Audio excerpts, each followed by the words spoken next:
সবাইকে অভিনন্দন জানিয়ে আজকের ভিডিওটা শুরু করলাম। কলকাতা লাগাতার 4টে ম্যাচ জিতে আবার উইনিং স্ট্রিকে ফিরে এসছে। এখন তাদের পয়েন্ট সংখ্যা হচ্ছে 9 এবং এখন তারা 3 ধাপ এগিয়ে পয়েন্ট টেবিলে রয়েছে 7 নম্বর পজিশনে। কলকাতার আজকেও একটা দারুণ সুন্দর জয়, 142 রানে 8 উইকেটেই আটকে দেয় দিল্লি ক্যাপিটালসকে।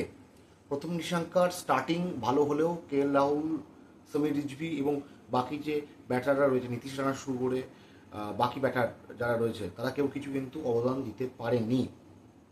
কলকাতার বোলাররা আজকে কিন্তু স্ট্যান্ড আউট। শুধু আজকে না, লাস্ট যে বিগত যে 4টে ম্যাচ কলকাতা জিতেছে, 4টেতেই কিন্তু এখন বোলিং পারফরমেন্স আগের থেকে অনেক অনেক বেহতার হয়েছে। Sunil Narine wicket plus dot বলের পাহাড় লাগিয়ে দিচ্ছে। এদিকে বরুণ চক্রবর্তী রয়েছে, সেও কিন্তু উইকেটে ফিরেছে।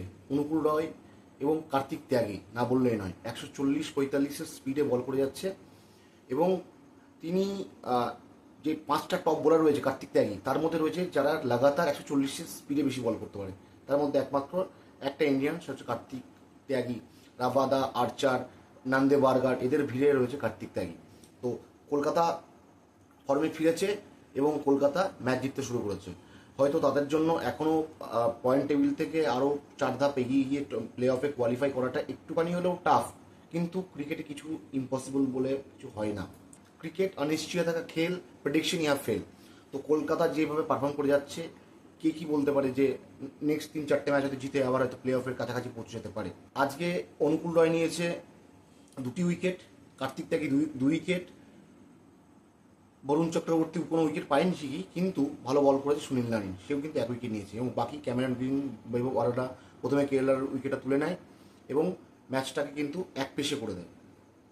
জবাবে ব্যাট করতে নেমে জাস্ট ফিনাল এন্ড শো ছিল আজকে। 100 রান মেরে দিয়েছে ভাই, লাস্ট বলে 6 মেরে ম্যাচটা জাস্ট জিতিয়ে দিল। আজকে কলকাতা 14.2 ওভারে জাস্ট 142 রানটা চেস করে নেয় এবং এই 142 রানের মধ্যে ফিনালে নেয় 100 রান। মানে ভাবতে পারছেন কী রকম ধরনের খেলা। প্রথম 20 বলে 18 রান করেছিল এবং বাকি লাস্ট দেখছিলাম 22 বলে সে 59 রান করে ফেলে এবং তারপরে তো 6-এর বন্যা বইতে থাকে। ভিপরাজ নিগমকে 1 ওভারে 3টে 6 টাঙিয়ে দেয় আর কুলদীপ যাদবকে 1 ওভারে 2টো 6 দিয়ে জাস্ট খেলাটা শেষ করে দিল। আরও কিছু ভালো দিক যেটা, দেখুন বোলিং যেমন এখন ভালো পারফর্ম করছে, সঙ্গে সঙ্গে কিন্তু ব্যাটাররাও রানে ফিরেছে। ক্যামেরন গ্রিন লাস্ট লাগাতার 3-4টে ম্যাচে কিন্তু টুকটাক রান করেছে এবং দেখে বোঝা যাচ্ছে যে ছন্দে রয়েছে। এদিকে অঙ্কুশ রঘুবংশী তো রান করছেই। রিঙ্কু সিং দারুণ খেলছে ভাই, এবছরও বেশ ভালোই, প্রথমটা ভালো শুরু করতে না পারলেও শেষের দিকে বেশ ভালো পারফর্ম করছে। ক্রিকেট কিন্তু একটা টিম গেম, 11টা প্লেয়ারের মধ্যে অ্যাটলিস্ট 7-8টা প্লেয়ারকে ভালো পারফরমেন্স দিতে হবে, তাহলেই কি ম্যাচ জেতা সম্ভব। কলকাতা সেটা করে দেখাচ্ছে। কালকে ম্যাচ রয়েছে গুজরাট টাইটান্স এবং রাজস্থান রয়্যালস। কালকে যে ম্যাচ জিতবে সে কিন্তু এক ধাপ এগিয়ে গিয়ে 14 পয়েন্ট চলে যাবে। এখন যদি আপনি পয়েন্ট টেবিলটা একটু লক্ষ্য করেন, এখন সানরাইজার্স হায়দ্রাবাদ টপ করছে 14 পয়েন্ট, অর্থাৎ 7টে ম্যাচ জিতেছে। তার নিচে রয়েছে পাঞ্জাব কিংস 6টা ম্যাচ এবং 1টা ড্রয়ে 13। 3টে টিম রয়েছে 12 পয়েন্টে, অর্থাৎ গুজরাট টাইটান্স, রাজস্থান রয়্যালস এবং আরসিবি, এই 3টে টিম 12 পয়েন্টে। কালকে রয়েছে গুজরাট টাইটান্স এবং রাজস্থান রয়্যালসের মধ্যে ম্যাচ। কালকে যে জিতবে সে কিন্তু 1টা পয়েন্ট পেরিয়ে জাস্ট 2-এর মধ্যে পৌঁছে যাবে, কিন্তু যে হারবে সে কিন্তু 12তেই পৌঁছে যাবে। এদিকে কলকাতা এবং চেন্নাই ঘাড়ে নিঃশ্বাস হচ্ছে বাকিদের। তো 14টা ম্যাচের মধ্যে অলরেডি সবাই 10টা করে ম্যাচ খেলে নিয়েছে, শুধু একমাত্র আমার মনে হয় দিল্লি এবং হায়দ্রাবাদ 11টা ম্যাচ খেলেছে। তো বাকি সবার জন্য কিন্তু ইকুয়ালি ইম্পর্টেন্ট ম্যাচগুলো। কলকাতার ক্ষেত্রে তো সবকটা ম্যাচ জিততে হবে, চেন্নাইয়ের ক্ষেত্রে হয়তো 3টে ম্যাচ জিতলে তারা কোয়ালিফাই করে যাবে, কিন্তু বাকি যে টিমগুলো রয়েছে তাদেরকেও কিন্তু দুটো দুটো করে ম্যাচ অ্যাটলিস্ট জিততে হবে প্লে অফে কোয়ালিফাই করার জন্য।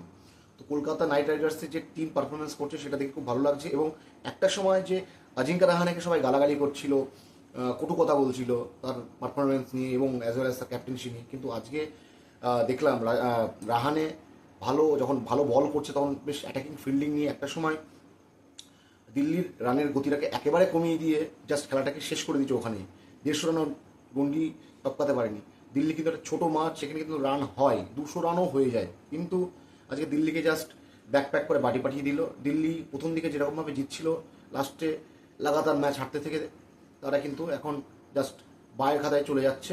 দিল্লিকেও হয়তো এখন নেক্সট তাদের 3টে ম্যাচ 3টে জিতলেও তারা কিন্তু আর অফিসিয়ালি কোয়ালিফাই করতে পারবে না। দিল্লিও out of the competition Mumbai Indians এবং এএসজির পরে। বাকি যে 7টা টিম রয়েছে 7টা টিমেরই কিন্তু তাদের চান্সেস রয়েছে, যাতে যারা যেরকম টিমের পজিশনে রয়েছে তাদেরকে সেই হিসাবে খেললে হয়তো কোয়ালিফাই করতে পারে। আজকে ফিনালের প্রশংসা না করে পাচ্ছি না ভাই। আজকে যা খেললেন উনি উনি যেভাবে বিশ্বকাপের মাটিতে ঝলক দেখিয়েছিলেন, মনে হয় দিল্লিতেও কিন্তু তিনি একটা ওয়ার্ল্ড কাপে সেঞ্চুরি পেয়েছিলেন। তো ফিনালে আজকে রান করেছেন, আগের ম্যাচে 29 রান করেছেন, স্টার্টিং দিয়েছেন। কলকাতার সবকটা প্লেয়ার কিন্তু ফর্মে চলে এসেছে এবং বলা যায় না আগামী ম্যাচগুলো কী হতে পারে। তো ভালোই বল করছে এবং ভালোই খেলছে। আপনাদের আজকে কীরকম লাগলো খেলাটা, আর কলকাতার কতটা চান্সেস রয়েছে অবশ্যই কমেন্ট বক্সে জানাবেন। আজকের জন্য ভিডিওটুকু এইটুকুই। Thanks for watching.